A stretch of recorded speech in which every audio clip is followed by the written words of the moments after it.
Hola, welcome back to Ellas. I'm Brenda Hernandez Jaimes, and I'm so happy that you're joining me today on today's episode. The wonderful and empowering Yai Vargas will be talking with me for episode 39. Yai Vargas is a multicultural marketing and diversity consultant with 15 years of professional experience in building businesses, strategies, community engagement programs, specifically for employee engagement via employee resource groups and business resource groups. She has expertise in developing and delivering training for career and leadership development that ties to the organization's bottom line. Jai is also the founder of The Latinista, a national network of women and Latina professionals invested in professional development and career mobility. Today, The Latinista offers a series of skill-building, activity-driven, hands-on sessions specifically designed to help identify and sharpen career and business skills required to achieve professional goals. The Latinista has chapters in New York City, Chicago, Miami, LA, and San Diego.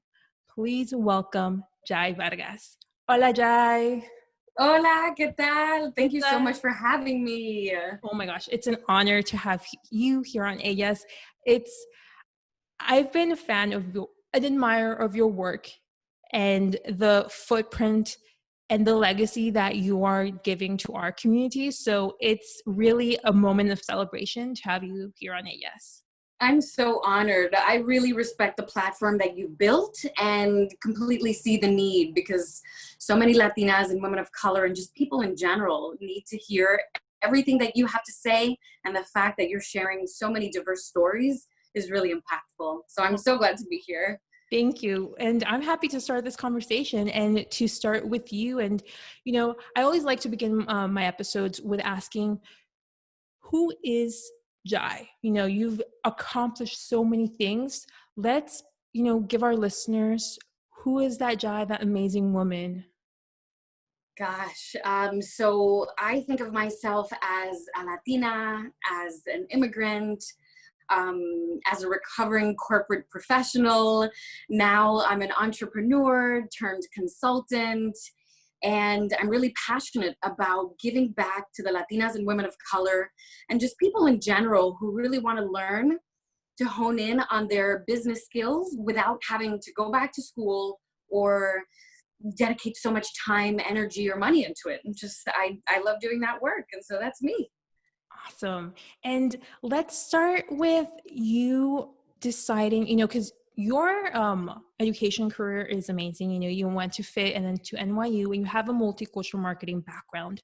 So I want to start really peeling into how did you come to that decision? Because when we're young, we may have an idea of what we want in our careers, but then when we're studying it or in the workforce in the corporate field, we're like, this isn't what I expected I would be doing. So was it a lot of you, talking with other teachers, or you researching on what you wanted to do? How was that moment of decision making? It was interesting. So obviously I was young when I figured out what I wanted to go to school for, but in my mind, I wanted to be a graphic designer, actually. Really? And unbeknownst to me, you had to have a portfolio. And so nobody really prepared me for that. I had no idea that you needed that. When you were in high school, I don't even know how I would have prepared that. And so when I was applying to school, I got into a number of colleges, and I ended up choosing the Fashion Institute of Technology. And they asked me, all right, so what do you want your degree to be? And I was like, graphic design. And they were like, great. So you'll need to submit your portfolio. And I was like, ooh, no idea what even a portfolio entails. I want to go to school to learn it. How could I have a portfolio? Right? It's one of those catch-22s. And so I asked the career counselor on the phone, I was like, well, can you share with me what's similar in this space or world? And they were like, well, you can do advertising, marketing, communications. And I was like, well, I think I like marketing. I think I like advertising because I love watching commercials, and I love the feeling that one feels when purchasing a product. I would love to know how that concept comes about. And just blindly, I said, all right, I'm going to do advertising, marketing, communications. that was literally it. That's how I chose my major, and it turned out to be great.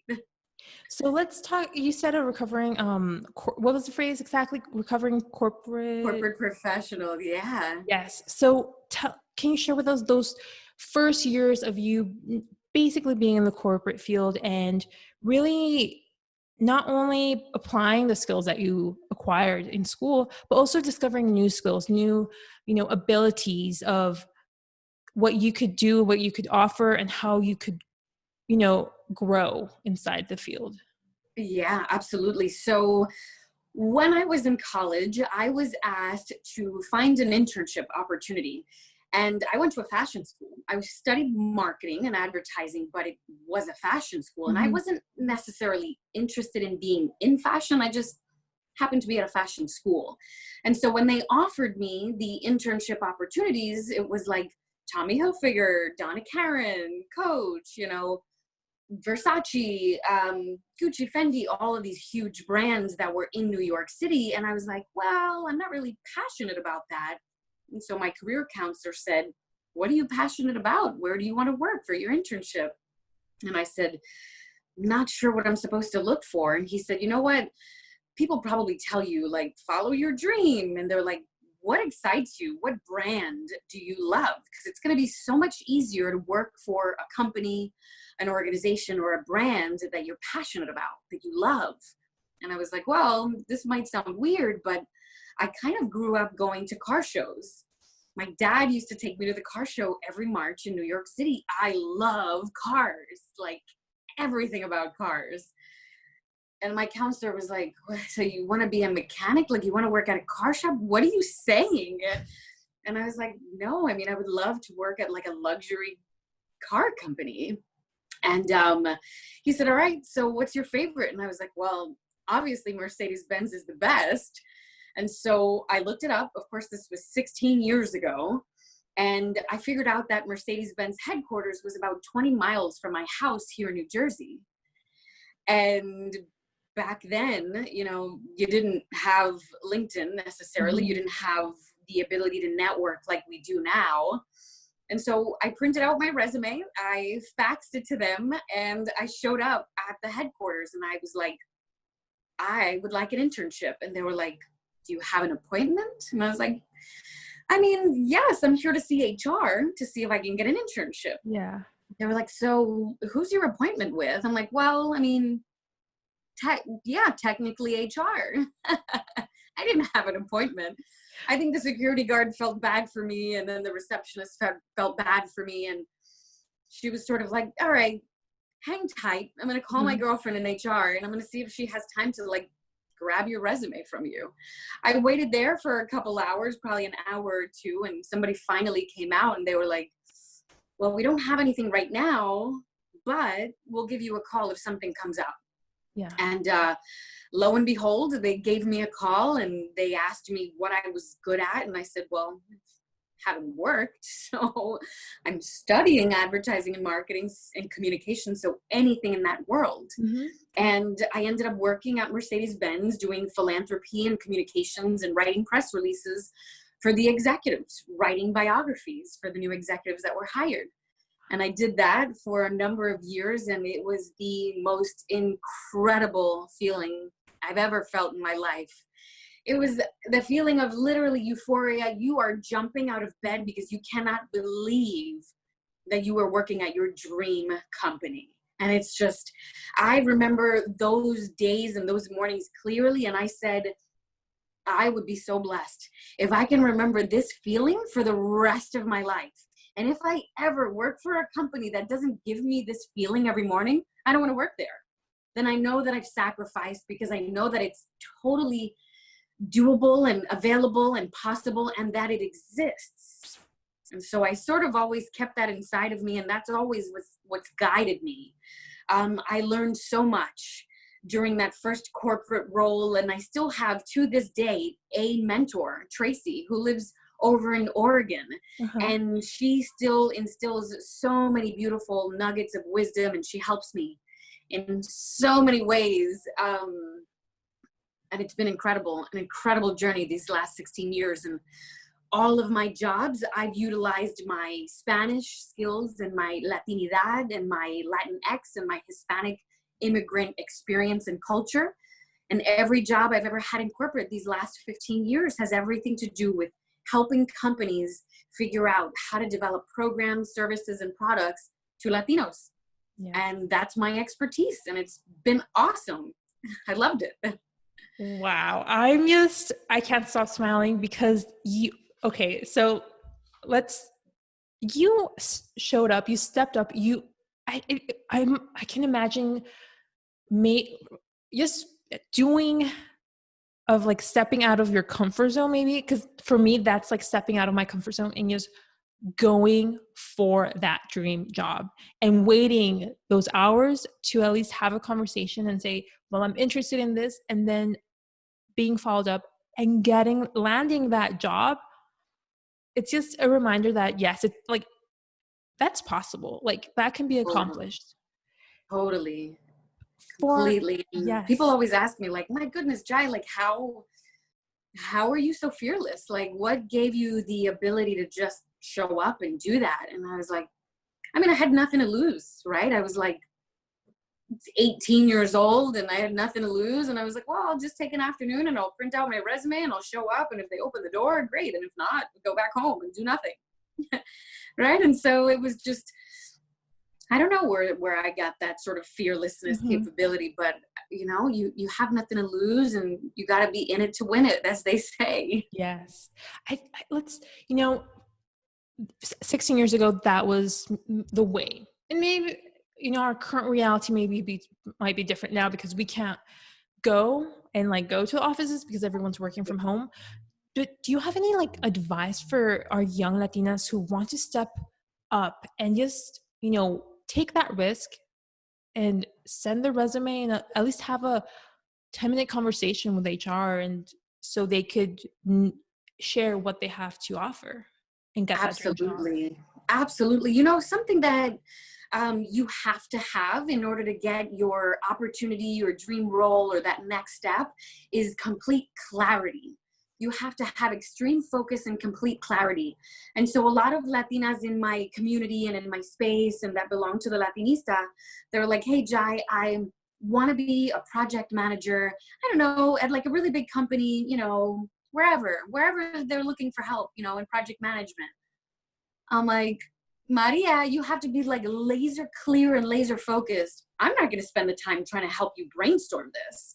You have to tell me, what is the job title that you're going for? What kind of actual physical activity and characteristics this job entails?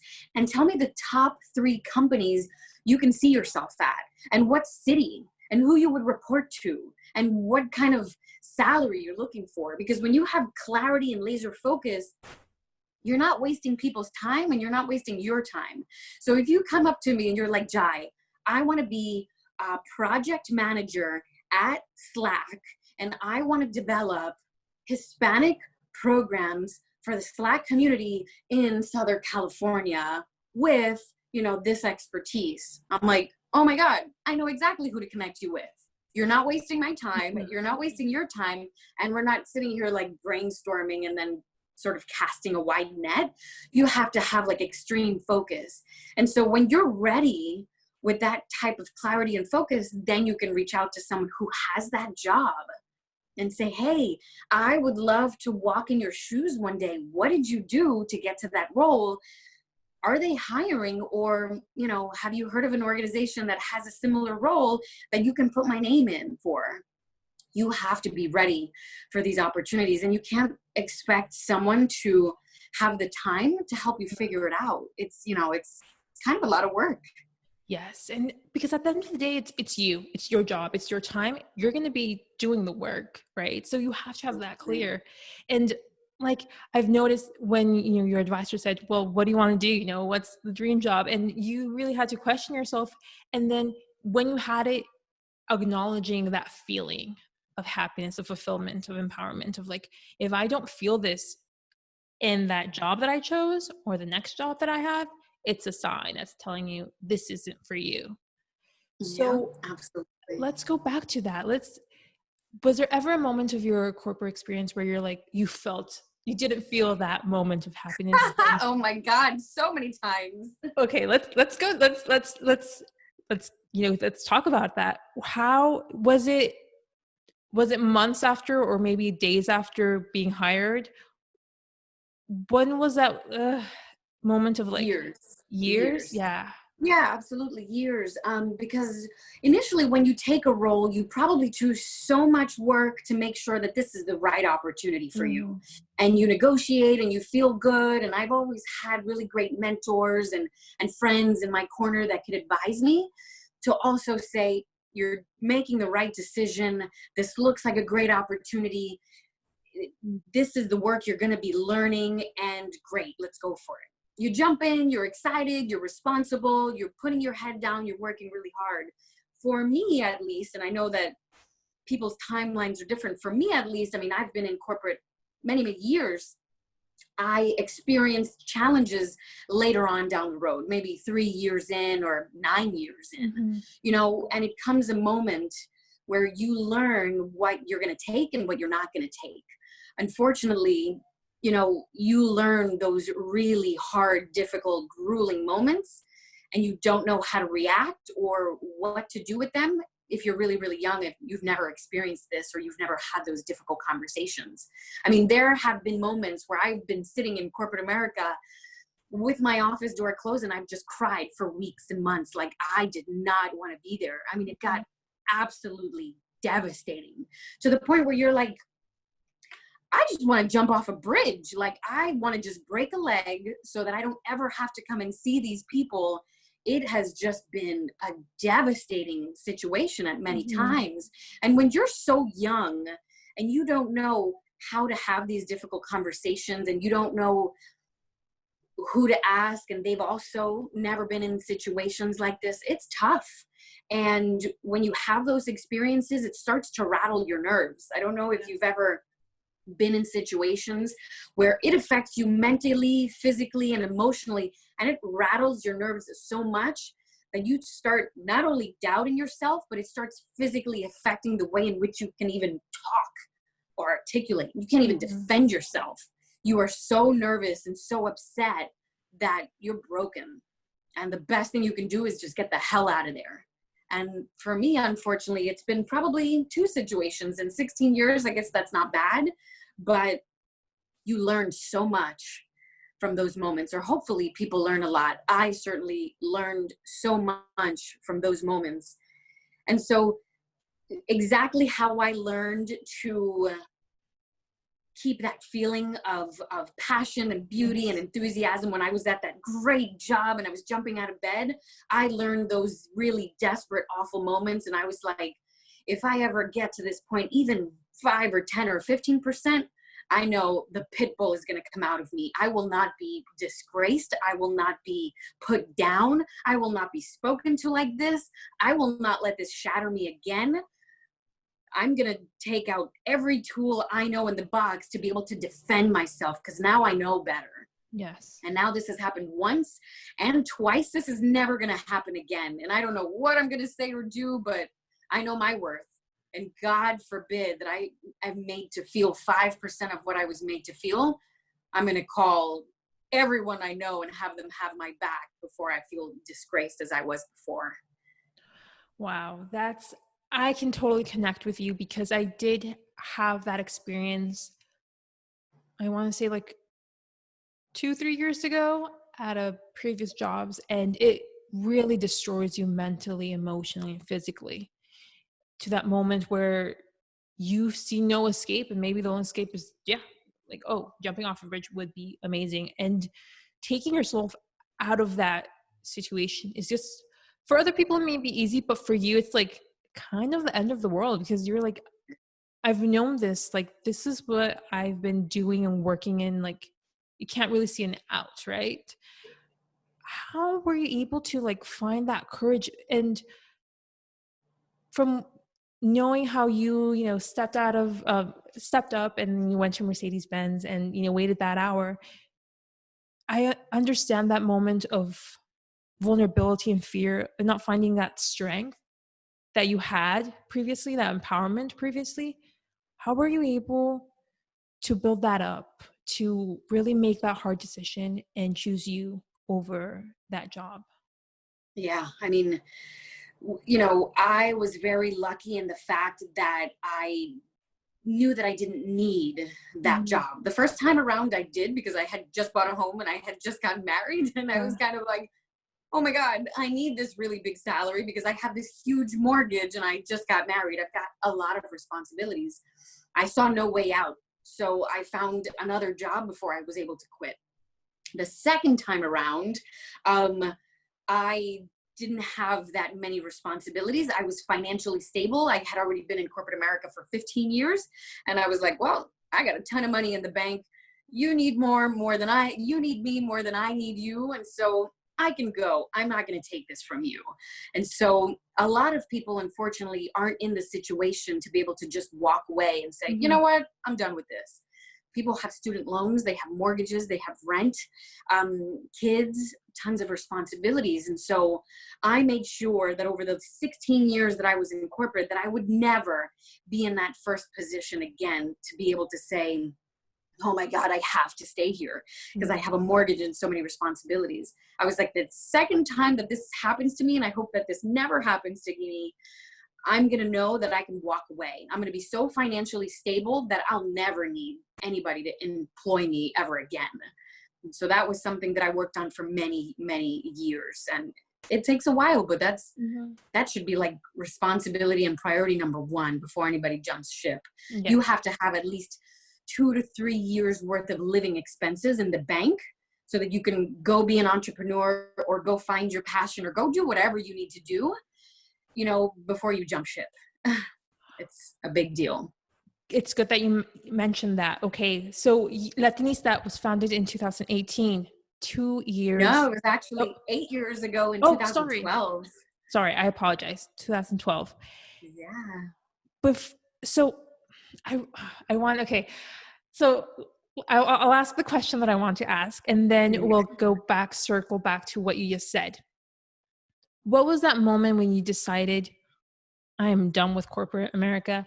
I want to be my own boss and I want to help other Latinas and women of color to not feel what I was feeling. What was that moment when you decided, I'm going to do the Latinista? Yeah. This is the moment. And then tying back to what you said 2 to 3 years of like living expenses when you Hmm. decide to jump ship. Because for our listeners who want to be entrepreneurs, have that side hustle, side project, but they're like, when is that right moment? And I know there's not the right moment, but for you in your case, can you share what you did in order to start the Latinista? Yeah, absolutely. So for me, it was the side hustle. And it's been 8 years. It's been a long time. When I initially started the Latinista, it was more of a gathering of Latinas and women of color who needed a support system, who needed a group to come to say, I need a job. I need to figure out how to have this awful conversation with my boss. Can somebody please help me?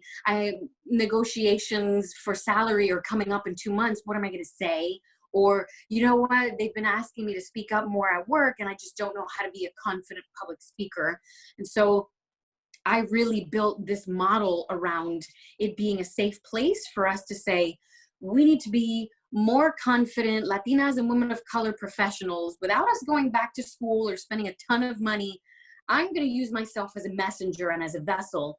I just learned a ton of really great, amazing tools and skills. I'm going to share it with you all. And not just me, I'm going to bring in subject matter experts from like different categories to help train and teach us. And so when I started this, it wasn't necessarily with the intent of it's like a full blown business. But as I saw the need and the community booming and growing, I then realized, you know what? If I positioned myself correctly, I could monetize this. So 2 years ago, you're right. So 2 years ago, I decided to go out on my own. I left corporate America. And it was with the intent of, all right, I'm going to focus my complete attention to the Latinista and making this a successful actual business. Plus, I'm going to do diversity consulting because that's what I was doing in corporate America. And I said, there's so much opportunity in diversity consulting because so many organizations don't have a dedicated person like me in their corporation. Mm-hmm. They kept reaching out to me. They're like, oh my goodness, Jai, you're doing such great work in corporate America. Do you know of a consultant that can help us kind of like the work that you're doing in there? I'm like, oh, this question is coming up a lot. I wonder if I could be that consultant. Mm-hmm. And so before I left corporate America, I was ramping all of that up. I had my website, I had potential clients. I was like, putting together my pitch kit. I was positioning myself to understand clearly what I was going to sell and for how much and who to. I already had the network. I've been here in New York City for 33 years. And I'm an extreme networker. I probably have attended like 5 networking events in a day. I'm a super networker.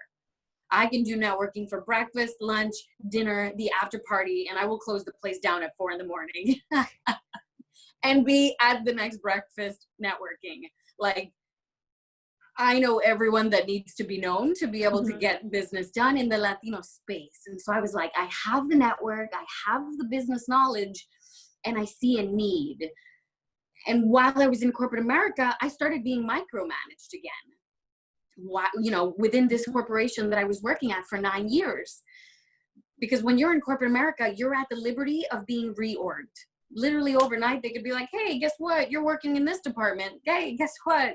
Now you got 4 other people reporting to you. Hey, guess what? Now you're not allowed to travel. Now you're stuck behind a desk until whenever we say you're going to do something else. And it got a little bit volatile for me when they're telling me to do things I didn't want to do. For 9 years, I was having an incredible time calling my own shots. I had an incredible team and a budget, and now things started to change.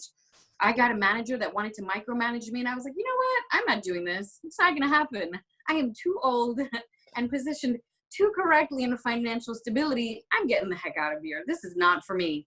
I pulled the plug over the weekend. I called my financial coach. I was like, it's go time. I don't know what you have to do with my account, but it is go time. Let's get out of here. Yes. So yeah. And it's wonderful that you mentioned, your pitch, you had that networking and the potential clients to just hit the ground running when you took that decision. And for our Latinas who already have, what tips do you recommend to network in this current age? And also vital tips to raise funding so they can be ready to hit the ground running and just start their business. Absolutely. I think the number one thing that you have to do is, who is your potential client? Who do you want to work with or be like? And then when you have those names and you do the research, find them on LinkedIn. Reach out to them. It doesn't have to take too much time, but you have to ask them, how did you get to this point? Who else do I need to know? Where do you get your news from? What events have you been watching via webinar, or what conferences were you attending? Do you have a certification? I want to be like you. What have you done to this point? And so start making sure that you have like a strategic network of people that you want to be like on your LinkedIn. That way, whenever those people post a job or they post an opportunity or they post an article, it starts to help you.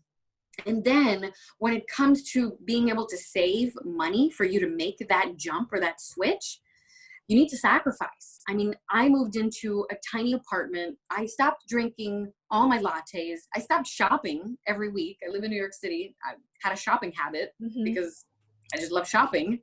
And I do tons of events, so I need hundreds of dresses. And it was a habit. I loved it. But I sat down with a financial coach, and they were like, you need to stop drinking coffee because you're spending a lot of money on coffee a day. I mean, it's like $7 a latte, sometimes twice a day. It's a lot of money.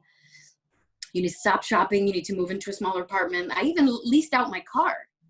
I was like, I need to ramp this money up because I don't ever want to be in the position where, yes, I had 2 to 3 years worth of living expenses, but then something like COVID happens and you're not making money for 3 months. Now what? All of a sudden, if you only had 3 to 4 months in the bank, you're screwed. It's over. You got to go back into corporate America. And so I've always wanted to position myself in a position of power so that I never had to worry about where my next client was coming from. You know, another thing that women can do at this moment is to start teaching themselves these programs like Slack, like Canva, like Trello, and start monetizing that. And so you can become a virtual assistant overnight. You can literally sit there and help someone with their Canva graphic designs and say, hey, I can come up with 4 Canva templates and they're going to be $100 for all your webinars that you're doing.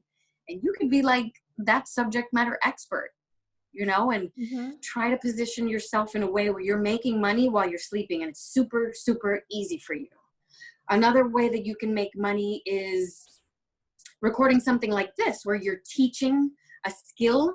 So I have a webinar that teaches people how to use Trello, you know, and that's up there in my library and people can purchase that right now for $35.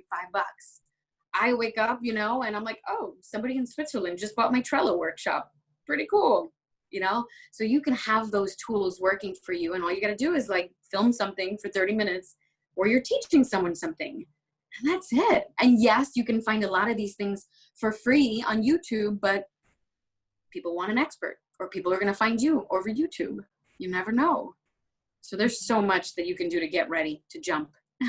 Yes. And especially now, you know, we're living in the digital age where we can really monetize those skills and become the experts and create that trust with our own clients, with our own community, to even educate and on the other side, have money for our business and for ourselves. So those are amazing tips. And let's go back and I want to talk about how you are doing amazing work, you know, working with businesses, corporate America, and really helping them develop those leaderships, building that community between business and their employees.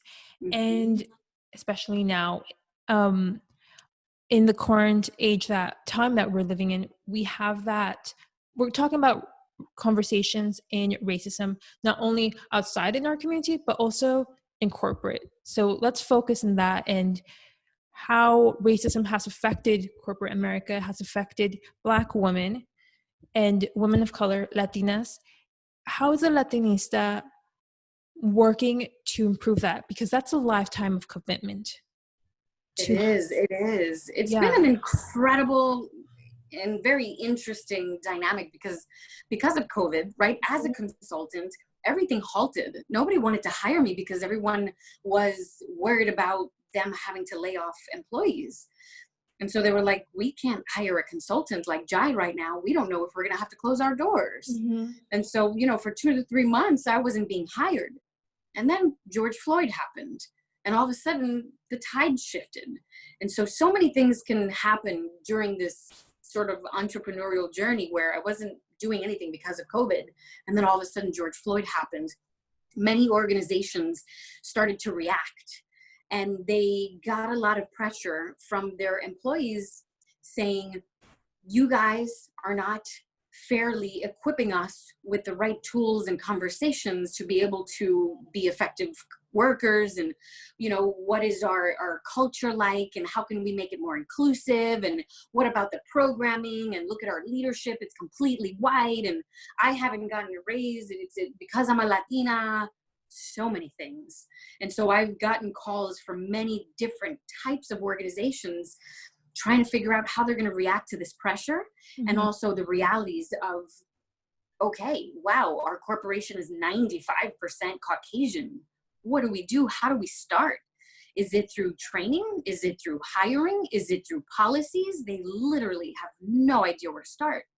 And so for the most part, what I do when working with a new organization, I do a survey, because the number one mistake organizations make is saying, oh my goodness, we need someone to come in here and talk about what diversity is. Well, you're assuming that that's what you need. First of all, who are your current employees? Where did they come from? How did they get hired? Are half of them women? Are they African American? Tell me about their history. These organizations know nothing. And so the first step is doing a benchmark assessment. How did they get recruited? Are they, first generation Latinos? Are they African American? What's their sexual orientation? So much about the employee's work challenges also comes into play. You have to ask the employees, what's your biggest challenge? And then all of a sudden they start sharing with you, well, I'm looking for a mentor. Well, I haven't had a salary raise in 3 years. Well, I don't know how to speak up in meetings. Well, my boss is awful to me and I don't know how to have these difficult conversations, right? And then once you understand who these people are and what their professional challenges are, then you can start building programs to build a solution. All right, it looks like by this survey, this is the biggest challenge. Now we're going to start promoting and providing a program to help the majority that have been challenged.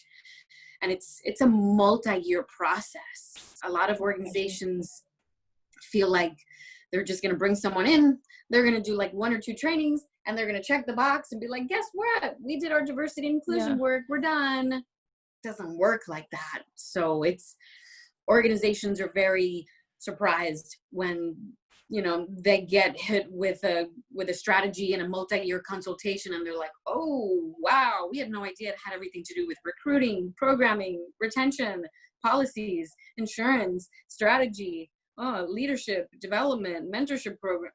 They had no idea. And so that's the world in which I live in. And I'm really curious, how do you develop that trust with employees to open up in these surveys? Because a lot of employees are like, ooh, if I'm specific, or if I even share this, they're going to know. Or maybe from my computer connection, they'll know I'm answering these questions and I don't want to get fired. Like, how do you create that trust? Because it's both ways, right? Good intentions, recruiting, having that diverse employee and leadership, but also the employee doesn't feel that trust because for many years or months, they haven't even seen that inclusion, right? And that development. So why, I mean, that must be a big boulder to manage. So how do you create trust? That's a great question. You know what?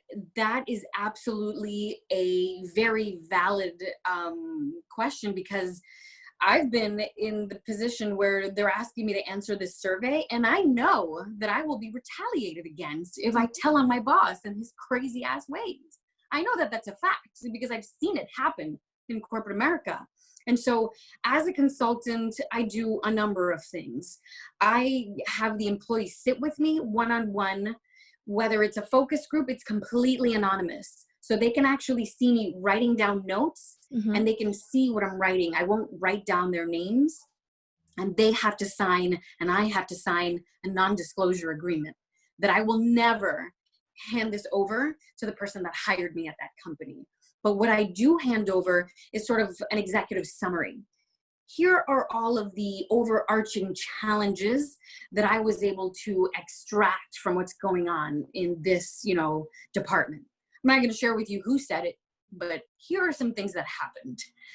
I also work with a platform called Pluto.life, and it's a completely anonymous employee survey that it asks everything about where you were born, how you were raised, and your sexual orientation, whether you're Afro-Dominican, whether you feel like you're being paid fairly, how you feel about the culture and the inclusion in this organization.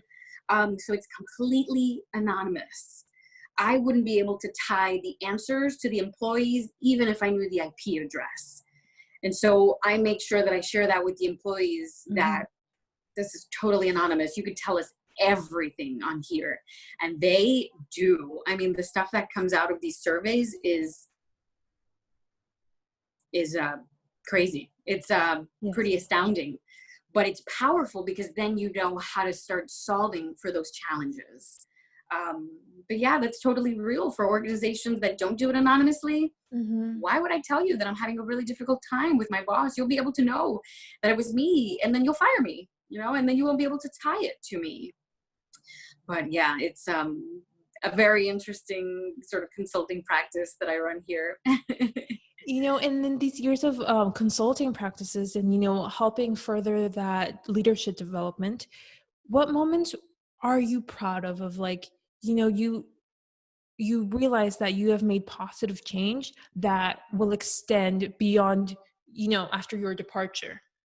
Yeah. Maybe not specifically, but like moments of like, you're proud of like having done change. Yeah, absolutely. And you know what? That's the biggest difference between, so in corporate America or even among organizations, they have this group called an employee resource group. Mm-hmm. So you can work at Toyota and they have a Latino employee resource group. Every Latino that works for the company can be part of this group, and you'll have monthly programs and events that every Latino can join. Everyone in the company can join, but it's mostly built of Latinos, and they deliver the programming. They have them for Black, for Pan Asian, for South Asian, for LGBT, for women, for veterans, for millennial, tons of different groups. And the biggest difference between that group and a business resource group is the fact that you can tie your programs to the business's bottom line. And so when I come in as a consultant, yes, all of these workshops are great, but unless I can tie what I do to the bottom line, literally, Mm-hmm. I'll give you an example. I work with a lot of companies that are looking to hire more Latinas. They just don't know where to find them. And so I help them rewrite their job descriptions on LinkedIn. And I help them position themselves among all these different Latino groups, specifically the Latinista, so that they can focus on finding the right Latina with those skill sets. And so that is completely tangible because I can say, we developed this job posting. We got 50 Latinas to apply. You interviewed 20, and we sent out an offer for 2. That's when you can tie it to the business directly. And when people are like, well, how do we know that this diversity thing is working? We can say, we've upped our Latinas or women of color or people of color hiring practice by this percentage, right? Or we sold in the Latina community specifically here because we can see the product that they were, purchasing. Mm-hmm. That's when you can be like, all right, I'm literally making a difference. It's not like, clouds and bells and whistles and fairy dust. Yes. And it's great that you also mentioned the rise of like percentage of how the Latino community bought that product, because a lot of businesses, a lot of industries are just like shocked to discover that the Latino community is a big market where we're being ignored, right? Nothing is really created for us until we decide to create something for ourselves or to market ourselves, and when we have that opportunity of like corporate America, reaching out to us and having that help for them to like market us, it's shocking that it's finally happening, but also like necessary. So I'm happy that you mentioned it too. It's something that needs to be made and focused on more. Absolutely. And for moments, we talked about those highlights. Have you ever like experienced moments where you're like discouraged? Like I imagine before you work with a business company, I imagine there's questions, you have to filter your clients, or like you decide who to work with, right? Like, Yeah. when have you encountered those moments where like it's a big no from you, or when you're working and you just, there's just walls being built and not allowing you to do your job? Yeah. I mean, I've only been doing this type of work for 2 years, but there definitely has been moments where I'll get a call from an organization that says, we're really invested. We want to do diversity work. Like, please, can you help us lay out a strategy? And I'm like, okay, this is what I propose. But when I work with organizations, I want to know that I've spoken to the CEO, the vice president, the executives are on board. Because if you don't get their buy-in, then I'm just kind of like an afterthought, Then it's like the employee resource group is like brought in Jai and the whole company has no idea what's even happening. I want to know that the CEO is on board with this. Otherwise, I'm not dealing with this. And so I have received calls from organizations that are like, yeah, our CEO, I mean, he's given us the green light. He's not going to be at the training. Oh, he doesn't have time to make it to the meeting, but let's go with it. And I'm like, no, I'm not doing this. I'm not doing this because I don't want to be training his people and him not understand the value and the impact that I'm making here. If he's not on board, you guys aren't ready for this. And you guys are like a company of like 70 people. What is he so busy doing? Come on. This is not like, I'm not asking to sit with like a Fortune 50 CEO who's like this huge, you know, multi-billionaire. I'm asking to sit down with like somebody who runs an organization of 70 people. If he's not on board with meeting me and me understanding what he's trying to change within this organization, and it's like the HR girl that really wants the change, this is not cool.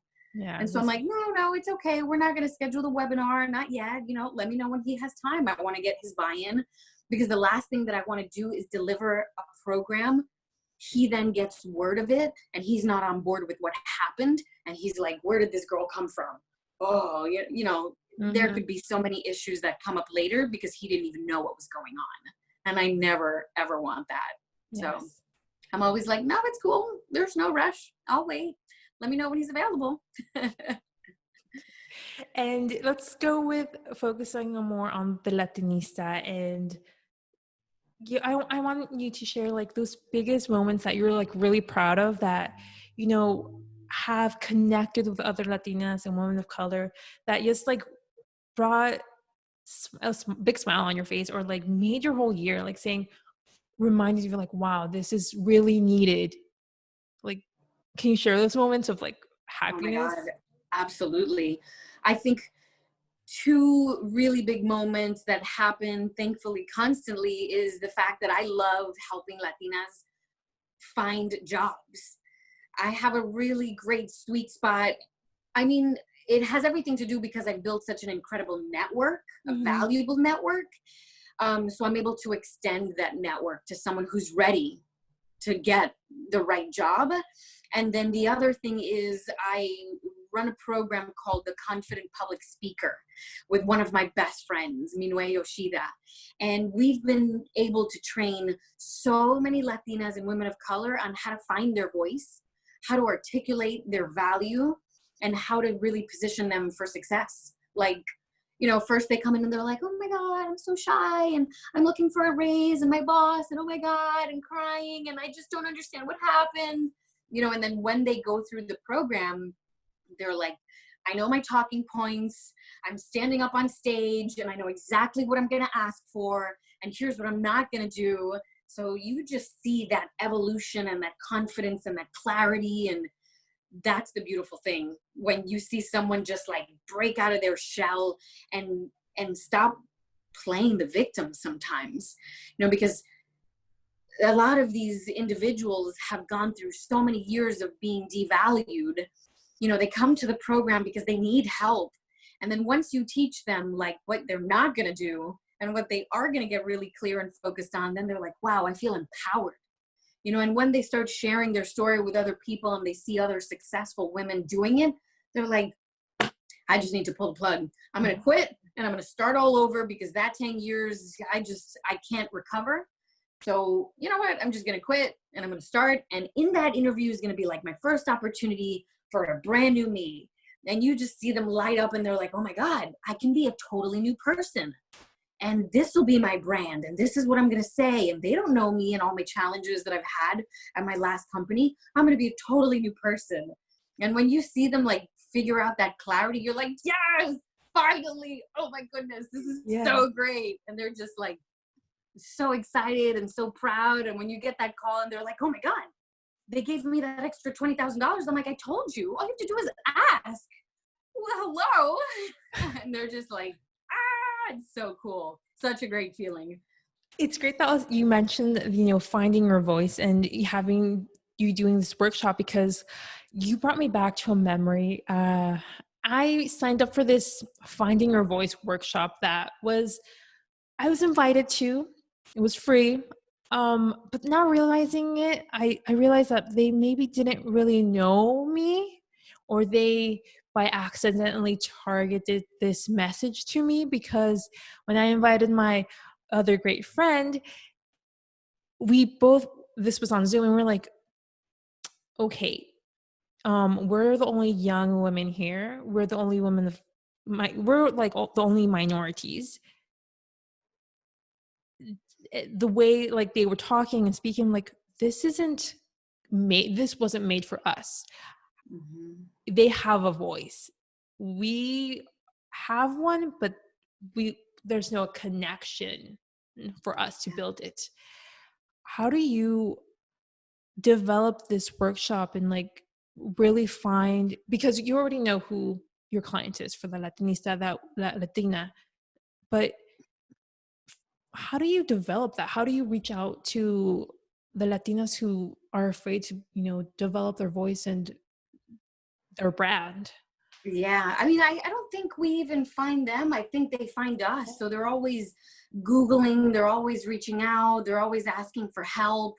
I have this incredible team. I mean, thankfully, the Latinista isn't me. I have this enormous team in Miami and Chicago and LA and San Diego. And these women are so ingrained in the community, and their friends and their network and their family reach out to us. They've helped me build all of our platforms, the Facebook group, the LinkedIn group, the Slack channel, the meetup. I mean, you name it, we're everywhere. And so particularly on Crowdcast, where we have all of our webinars, people just find our library of tools and they can click on there and say, oh, the Latinista had a negotiating salary 101 with an expert, Cynthia Medina Carson. Wow, let me watch this right now. And in an instant, they can watch a 45-minute webinar on how to find your voice, what to ask for, how to negotiate, what to write down, how to push back, what's your absolute lowest number that you're going to, accept when you're going for a new role. And I'm really thankful that I've built this community of women that help me do this, because as you know, in building your AJS platform, it's a lot of work. It's a lot of work. And so it takes a whole community. I'm so thankful for them, because if I had to do this by myself, it wouldn't be nearly as successful. They're just awesome. And let's talk about that. How you are the networking queen, but I want to go deeper on like, how were you? I know you connected with them, but like it was years of hard work. And I think a lot of people don't understand that, it's a lot of hours that you invest into, a lot of sleepless nights. And you now have all these locations where, they can help you build a Latinista and help you connect with other Latinas and women of color that need these workshops, right? But maybe words of advice for our listeners to just really comprehend and understand that dedication that you went throughout these years. Yeah, I mean, it takes a lot of clarity. It takes a lot of focus on what this platform and this community is going to be and what it's not going to be, because we've been, reached out to by many different companies and organizations that want to partner. And I'm always very focused on working and building community with people who share the same ethics and values. I've been approached by many people who I don't share their ethics and values, and I'm not going to work with them. I won't even be seen on the same platform on a panel discussion with them, because I'm very particular about the brand that I've built and that I am building. And so for me, it has everything to do with finding the right women who have the right mindset and the passion, the tenacity, that are tech savvy and that have a hunger and an energy that can match mine. And it's interesting because when I was starting the Latinista 8 years ago, people would be like, Jai, there's so many groups just like this one. In New York alone, there are 8 groups for Latina professionals. And people are like, Jai, why are you setting up the competition? Like, there's so many already out there. And I was like, I don't think you understand the way in which I hustle. There is no way, shape, or form that anyone could ever keep up with my energy, my hustle. I have developed and delivered an event or a webinar for the last 8 years without missing a month. Do you know how many months that is? And in New York City, I think the most events I did in a month was like 11. There's no freaking way that somebody can match my hustle. There's just no way. I don't see anyone as competition. I actually collaborate a lot with all of those other Latina professional platforms, because I'm not going to be everything to everyone. Mm-hmm. I focus on career professional skills. That other group is focusing on maybe like meditation and yoga and like energy healing. We can partner together and commit to helping Latinas in the same space.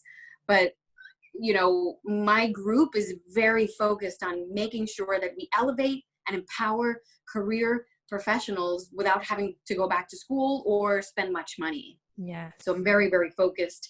And I've also learned a lot of platforms and tools that have helped me be extremely effective and efficient. I mean, I have my Trello platform open all the time. I'm on Slack all the time. I'm on WhatsApp. I'm on text. I've built my website with an incredible mastermind group. Like, I've built the community and the platforms that can help me be successful. Like, when I post an event, I have 11 different platforms that I post to, like that, you know, and I've got people helping me with the event brief and with the graphic design and with the platforms and the website. It's a turnkey system at this point.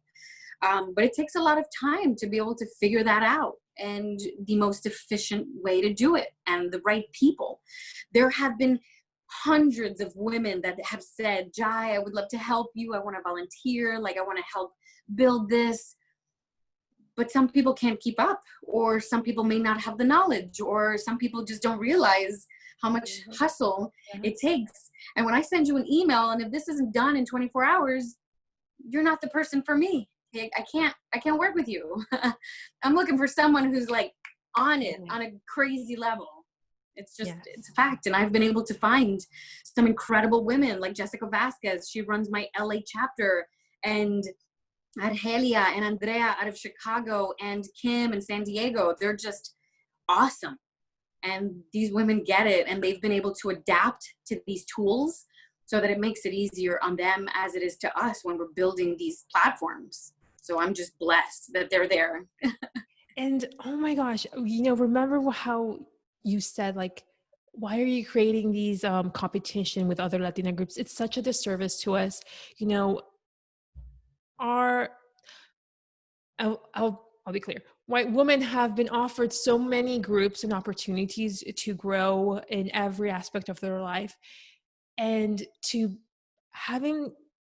for someone having to said that to you is just slapping not only you but up to us. You know, it's like, how dare you? And I'm just happy that your point of view is you don't see it as a competition. You collaborate with these other 8 groups to provide even more value to our lives. Absolutely. Yeah, because once you're really focused on what you deliver and what your community is all about, you start seeing the biggest difference between all of the groups. Latinas Think Big. Angelia Perez Litwin is one of my dearest friends. She has an enormous community. So when I came on the scene, she was already there, and people were like, oh my God, you're going to compete with Angelica. I was like, are you kidding? Angelica's my girl. Like, we're going to take over the world together. And she's doing this and I'm doing that, and we're doing this together. That's, you know, you're very close-minded to think that I'm not already collaborating with these women who are making an impact in these communities. Yeah, you know what? If BMW wasn't around, why would we need a Toyota or a Lexus? Competition is healthy. Yes. You know, it's if Toyota wouldn't have popped up because they saw that BMW and Lexus and Ford was already there, they wouldn't be as successful as they are today. And so if that would have stopped you from building a company, we wouldn't have all these really successful organizations. And I'm not trying to take over the world. I'm just very focused and consistent. And I just love that we're giving back to an incredible community that needs it. And we're extremely consistent. That's our game plan. And it has been for 8 years. And, you know, it's important for Latinas to know, you know, their brand, you know, and really develop that voice that you were saying, and the skills, and really acknowledging the power that they have so they could grow professionally, not only build their career, but also build the organizations that they're in. So can you provide some important tips that our Latina listeners should know about in developing their brand so they can just hit the ground running in this current age? Yeah, I think the number one thing that I share with people when they're developing their brand is, what is your unique value proposition? So what that means is, if you're an accountant and you're a Latina, why are you so different as that accountant, as that Latina? Why does someone want to hire you when you're sitting in a room with like 1,000 people who literally know how to do the same thing as you? So what makes you unique? And also, what do you want to be the subject matter expert in? And so when I say your name and someone else thinks something, what is that? And so when someone says my name, oh my God, why don't we call Jai? Immediately, someone else is like, oh yeah, Jai's the LinkedIn ninja, right? So how are you want to be branded, and what are you putting out there? And once you figure out what you want to be known for, you got to be like super consistent. So when I look you up on Instagram, on Twitter, on LinkedIn, on Facebook, all of that has to be extremely consistent. Where a lot of individuals fail is like, I'll meet them at a networking event, and she'll tell me, she's like, oh, I run women's empowerment groups, and, we do them every other month, and we focus them on like building AI technology and blah, blah, blah. I'm like, wow, this is great. I go to find her on LinkedIn, and I'm like, what the heck? She's a nurse at a hospital? No, this can't be her. And then I'll message her, I'll text her. I'm like, hey girl, I thought I found you on LinkedIn, but this isn't your profile, is it? And she's like, oh yeah, by the way, I'm like a full-time nurse. I'm like, how is this matching your brand and everything that you just said that you were passionate about? Why don't you put that on your LinkedIn? She's like, well, that's not what I do full time, and it's not really professional because I empower women on the side. I'm like, this isn't cool. You're not being authentic. When you hear that you don't know how to be authentic, this is what we're talking about. And if you can't come to the realization that you need to show up as your most authentic self, is being that awesome nurse and that awesome AI women's empowerment developer, putting all of that together in your profile so that we can help you be that successful person. And if something is stopping you, whether it's your current manager or your company, then you have a lot of challenges that you need to obviously overcome. Yes. That's it. That's the formula. And you need to just get really clear about what you want to be the subject matter expert in. And until you're allowed to do that, or until you really want to do that, you're going to be stuck and you're going to be frustrated. And so let's just get it done. Yes. And yes, it's like, this is a topic that's, in conversation. Just be very clear with yourself. Have that, hour with yourself, and just really go deep and ask those hard questions. Like you said, because it's important to be your authentic self so you can deliver the best that you can deliver, and just land that dream job that you have, get that salary that you've envisioned, and really grow and live the life that, we've always wanted. Yeah. You know what? I also have to mention too that, it sounds easy for me to say because I've lived it and I've been able to do this and I've helped so many people get clarity and figure this out for themselves. But I also have to mention that it's extremely difficult for some, and some women have no idea what they're good at. Some women have absolutely nothing that they're passionate about. It sounds so easy for me to just wake up and tell someone, just figure it out and do it. Some women have literally no clue what they're passionate about, what they want to work in, where they want to work, what they want to do. They have no vision, no clarity, no passion, no purpose, and they don't even understand how to monetize whatever it is that they're good at. And so I have to recognize that because it's unfortunately ranging for some women, and then that's when the power of a life coach or a career coach comes in. That's not me, but a life coach can totally get you clear on what it is that you may be passionate about. But I do have to recognize that it's not so easy for most people, and it's hard. So I do have to recognize that because, it was easy for me and it's easy for some, but not for everyone. And, it's a journey. Yes. And, the journey begins when you realize that you have to take that step of really finding that what you're passionate about, what's your skills, where do you see yourself? And when, she decides to make that decision and, make that change and work with a career coach or a life coach, or even, listening to Ellas, and hearing these different journeys and careers and different skills that every Latina has, and like discovering, oh, that's something that I like. This is something that I could see myself Yeah. in. Like, that's important. And it's tough, it may take years to Yeah. finally reach that goal, but when you do, it opens the doors.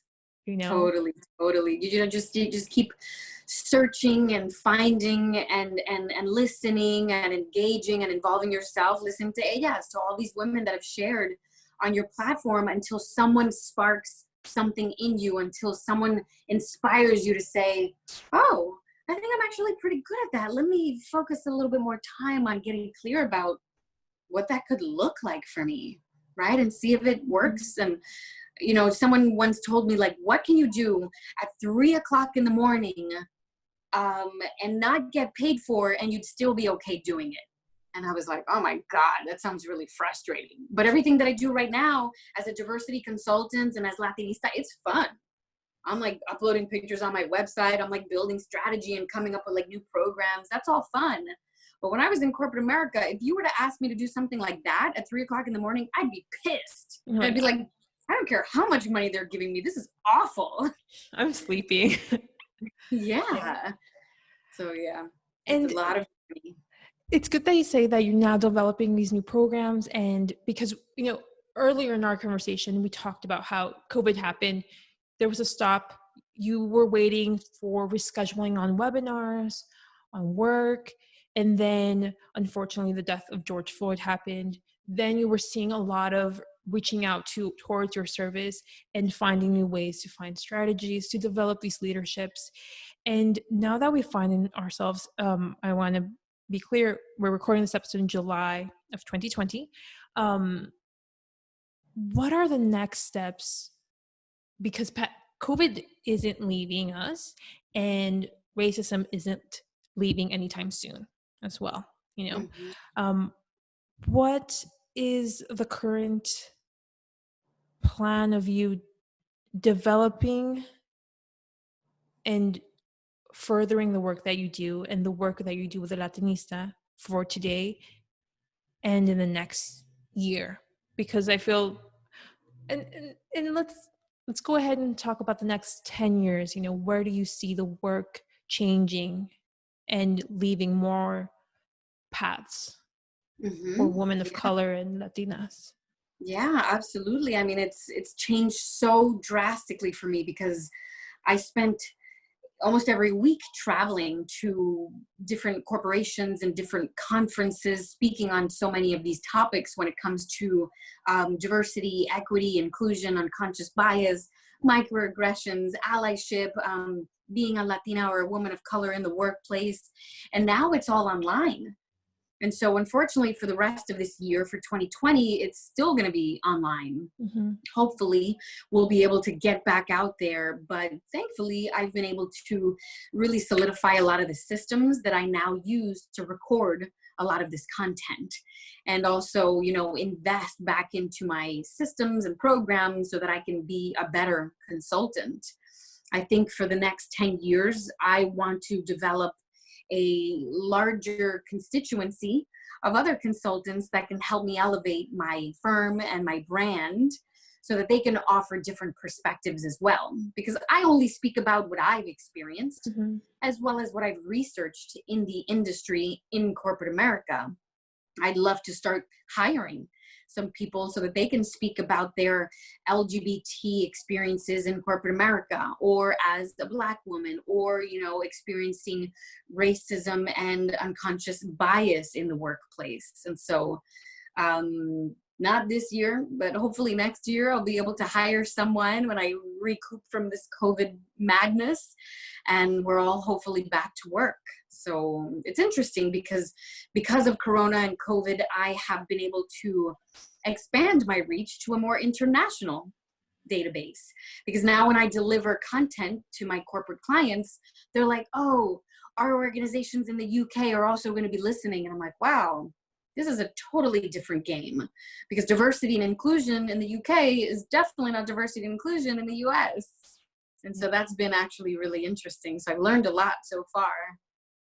Yes, and like I guess from this unfortunate pandemic, more opportunities have opened up, and having your work and voice be heard in other countries is something good, and a change that needs to be done. And it just reinforces how our world is very global and it affects us all, like it's a domino effect.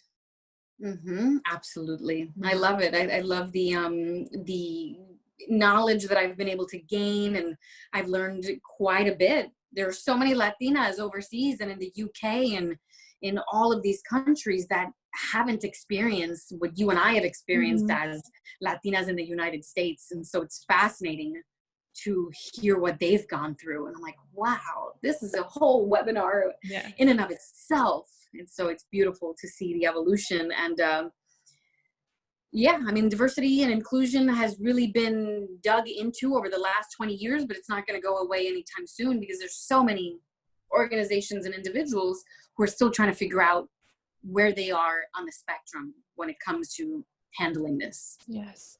So I'll still be employed. And two questions to close. And we talked about the vision where you see the Latinista, the work, and you envision for the next 10 years, but I want to see, what is the vision that you have in the next 10 years for diversity and inclusion to improve on? And in that question, it would be like realistic, what do you think will happen, and what obviously you envision? Yeah, absolutely. I think something for me that I would love to see is everyone taking responsibility for diversity and inclusion, and not expecting someone in the diversity role to have to handle this, right? Because sometimes in corporate America, they have one chief diversity officer, and for the most part, it's always an African-American man, right? So I want this to be a shared responsibility throughout the whole organization, so that it doesn't fall in the back of like that one HR lady or that one Black chief diversity officer to try to come in and solve this diversity and inclusion challenge. Yeah. Or even if they don't have that, it's like the one, African-American employee, or the only woman, of color, it's not, they don't even have that position. But yes, sorry to interrupt. Yeah, exactly. I wish that it could be a shared responsibility, and it takes time for all of us to understand really at the foundation, what is diversity, what is equity, what is equality, what is inclusion, what is unconscious bias.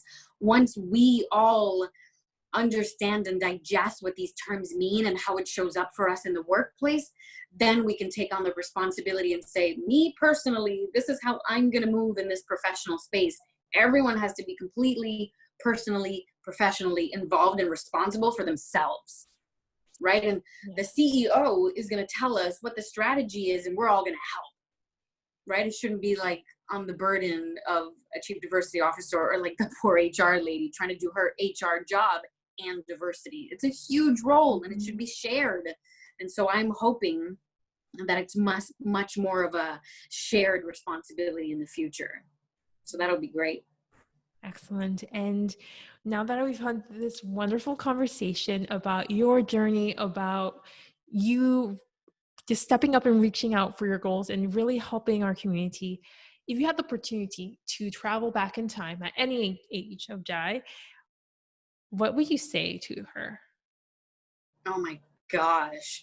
I think I would probably travel back to when I was, 25 years old. That's now, over 10 years ago. I would travel back and give myself the space and knowledge and courage to stand up for myself and to not be spoken to as awfully as I was in that corporate space that I was back then, and to really reach out to other people for help. I was so young, I sort of felt helpless, like nobody in my family had ever been in corporate America, so I couldn't fathom talking to my mom about what is happening with me and my awful boss who was taking, advantage of the work that I was doing.